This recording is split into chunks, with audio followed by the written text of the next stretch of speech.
Hello అండి. ఎప్పుడో cutting video పెట్టాను కదా, మళ్ళీ ఇప్పుడు స్టిచ్చింగ్ వీడియో పెడుతున్నాను. చాలా గ్యాప్ వచ్చేసింది. మధ్యలో కటింగ్ చేసి మినిమం 10 డేస్ అయితే పక్కన పెట్టేశాను. మధ్యలో అమ్మ నాన్న వచ్చారు, ఇంకా మిషన్ అయితే తీయలేదు.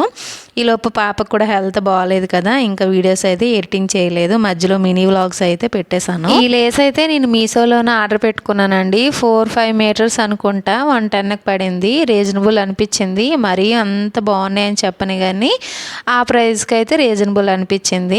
ఇంకా ఈ మోడల్కి అయితే ఈ విధంగా అటాచ్ చేసుకున్నాను. ముందుకైతే ప్రింట్స్ కట్ పెట్టుకున్నాను. ఇక్కడ నెక్కకి అయితే స్టోన్లెస్ అటాచ్ చేసుకున్నాను. ఇంకా హ్యాండ్స్కి వచ్చేసరికి రఫుల్ హ్యాండ్స్ కదా, ఈ విధంగా ప్రిల్స్ పెట్టుకొని ఈ విధంగా స్టిచ్ చేసుకున్నాను. నార్మల్ హ్యాండ్కి మధ్యలో నుండి ఇంకా 2 ఇంచెస్ నుండి 3 ఇంచెస్ పెట్టుకొని ఇప్పుడు మనం ప్రిల్స్ పెట్టుకున్నాం కదా, ఈ విధంగా మధ్యలోనే ఎన్ని ప్రిల్స్ వస్తే అన్ని ప్రిల్స్ ఈ విధంగా పిన్ పెట్టుకొని సెట్ చేసుకోవడమే. ఇంకా నార్మల్ హ్యాండ్ వేసుకునేటట్టే ఇంకా బ్లౌజ్కి అయితే స్టిచ్ చేసేయాలి.